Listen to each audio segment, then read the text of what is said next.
नमस्कार, आप देख रहे हैं डॉक्टर साहिब आपके साथ मैं हूं मुस्कान दर्शकों। आज के इस एपिसोड में हम बात करेंगे और ये जानेंगे कि ऑटिज़म के क्या कुछ लक्षण हैं, किस तरीके से आप ये पहचान सकते हैं कि आपके घर में किसी को ऑटिज़म है या बच्चा ऑटिज़म का शिकार हो गया है।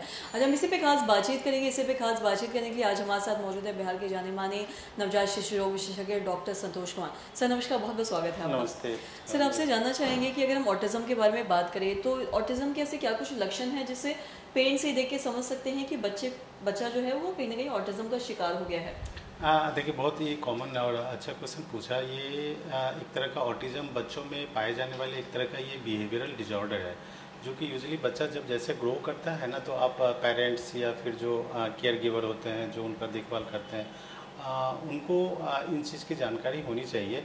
बच्चे जो नॉर्मल होते हैं वो 2.5 से 3 साल के बाद ना उसका पीयर ग्रुप में फ्रेंड्स बच्चों के साथ खेलना, फैमिली वालों के साथ इंटरेक्ट करना, ये सारे लक्षण नॉर्मल बच्चे जैसे होते हैं ना, उसमें इन चीज़ों में दिक्कतें आती है। जैसे कि जो बच्चे जिसमें ये ऑटिज़म होता है, ये बच्चे आई टू आई कांटेक्ट नहीं रखेंगे, बच्चों से जल्दी इंटरमिंगल नहीं होते हैं। अगर आप जो कोई भी बिहेवियर है उसका जो रिपीटेटिव बिहेवियर करेगा, तो ये सारे इनके फ्लैग साइन होते हैं, रेड फ्लैग साइन बोलते हैं हम। अगर इस तरह का कोई भी लक्षण अगर बच्चे में पाया जाता है और पेरेंट्स ऑब्जर्व करते हैं, या फिर आप देखते हैं कि बच्चे बिल्कुल भी ध्यान नहीं दे रहा है किसी भी चीज़ को बात करें, तो जैसे बोलते हैं ना कि अटेंशन, तो वो अटेंशन किसी भी चीज़ में वो प्रॉपर नहीं देता है। अगर खेलना भी है तो वो अपने आप में ही रहेगा, अकेले, बच्चों के साथ मिलेगा नहीं। आई टू आई अगर बात करते हो तो आई टू आई कांटेक्ट करके आपसे बात नहीं करेगा फ्रेंकली। तो इस तरह का अगर किसी भी तरह का साइन अगर दिखे ना, आपको लक्षण दिखे बच्चों में, तो आप पीडियाट्रिशियन से मिले, और जो डेवलपमेंटल पीडियाट्रिशियन होते हैं उनसे मिलके इनका आप निदान और इसका सहायता ले सकते हैं। और साथ ही सर, ऑटिज़म की अगर हम बात करें तो आपसे जानना चाहेंगे कि ऑटिज़म अगर किसी एक बच्चे को होता है तो क्या इससे एक बच्चे से दूसरे बच्चे में भी हो सकता है? जिनमें माता पिता को एक बच्चा उनका ऑटिज़म का शिकार हुआ है, तो अगर दूसरा बच्चा हुआ तो क्या वो भी ऑटिज़म का शिकार हो सकता है? ऐसा कोई चांसेस है? जी नहीं, बिल्कुल बिल्कुल भी नहीं। ये एक तरह का मिथ है, जो ये एक तरह का बिहेवियरल डिसऑर्डर है, ठीक है। इसलिए इसमें ट्रांसमिशन होने का बिल्कुल भी संभावनाएं नहीं होती है।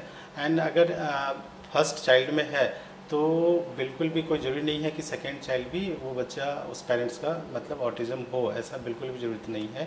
एंड ऑटिज़म एक तरह का ट्रीटेबल कंडीशन है, जो बाय द एज अगर प्रॉपर टाइम पे डिटेक्ट हो, और उसका जो थेरेपी है, like behavioural therapy, cognitive therapy हम बोलते हैं, जो एक clinical psychologist and developmental paediatrician उसको काउंसिल करके और पेरेंट्स को ये चीज़ बता के एंड प्रॉपर जो समझा के अगर उसका हम ट्रीटमेंट सही रेगुलर टाइम पे स्टार्ट करें, तो बिल्कुल बच्चे नॉर्मल हो जाते हैं। और ऐसा कोई ये नहीं है स्टिग्मा कि ये एक दूसरे से ट्रांसफ़र होता है, ऐसा बिल्कुल भी नहीं है जी।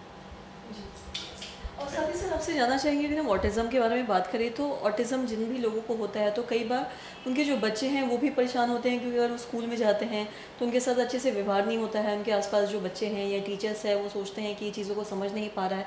तो ऐसे में जो भी लोग, अगर कोई आसपास कोई अगर ऑटिज़म का बच्चा है तो उसके साथ किस तरीके से व्यवहार करना चाहिए, इस बारे में भी बताएं। ये सबसे इम्पोर्टेंट है, क्योंकि हमारे सोसाइटी में एक मिथ है कि ये बच्चा नॉर्मल नहीं है, ये एबनॉर्मल बिहेवियर करता है। तो उनके जो केयर गिवर होते हैं, जिनको ये चीज़ों को पता नहीं होता है, फिर ये बच्चे जहाँ जाते हैं पढ़ने स्कूल में, वहाँ भी उनके साथ ना डिस्क्रिमिनेट होता है। तो मेरा ये मैसेज है ना कि जहाँ भी बच्चा मान ली जिस स्कूल में भी जा रहा है, तो टीचर को, जो केयर टेकर होते हैं स्कूल में, इन चीज़ों पे ध्यान रखना। और बच्चे एक मतलब ऐसा स्वभाव होता है, काफ़ी नाजुक स्वभाव होता है, तो उनको हम उस तरीके से समझें कि बच्चे को, जो आम बच्चे नॉर्मल, उसको भी उसी तरीके से ट्रीट करें, और उसको ऐसा कोई हम गलत बिहेवियर उसके साथ ना करें, बिल्कुल भी नहीं करना चाहिए। और भी बच्चों को जो उसके साथ बच्चे रहते हैं उनको भी ये चीज़ बताना चाहिए कि ये एक तरह का जो आपस में जैसे आप नॉर्मल बच्चे से बात करते हैं, ठीक इनसे भी वैसे ही बात कीजिए, इनसे भी वैसे ही बिहेव रखिए। ये भी एक बच्चा है, इनका भी आप उसी तरीके से ख्याल रखना है। ऐसे ही ट्रीटमेंट करना चाहिए टीचरों को। और जहाँ पे बच्चे जाते हैं बिल्कुल भी इसमें डिस्क्रिमिनेशन करने की ज़रूरत नहीं है। और जहाँ तक रही बात पेरेंट्स को, तो पेरेंट्स को ये समझना चाहिए कि हाँ, अगर ये प्रॉब्लम है तो उसको अपना डॉक्टर से, जो बिहेवियरल या चाइल्ड स्पेशलिस्ट है उनसे मिल के, जो डेवलपमेंटल पीडियाट्रिशियन होते हैं उनसे मिल के इसका निदान ले सकते हैं। सर, बहुत बहुत शुक्रिया तमाम जानकारी देने के लिए। तो आशा करते हैं दर्शकों कि आप भी समझ पाए होंगे कि ऑटिज़म के क्या कुछ लक्षण हैं जिससे आप ये समझ सकते हैं कि आपका बच्चा ग्रसित हो चुका है, और साथ ही साथ जो भी बच्चा ऑटिज़म से ग्रसित है उसके साथ किस तरीके से रहना है, कैसा व्यवहार रखना है, चाहे वो अभिभावक हो, चाहे वो स्कूल के बच्चे हो, चाहे उसके दोस्त हो। तो आशा करते हैं दर्शकों की जो तमाम जानकारी है आपके लाभदायक रही। तो आज के इस वीडियो में इतना ही। अगर आपने तो हमारे चैनल को सब्सक्राइब नहीं किया तो तुरंत कर लिए, साथ ही हमारे फेसबुक पेज को लाइक करें। तो देखते कि आपका धन्यवाद।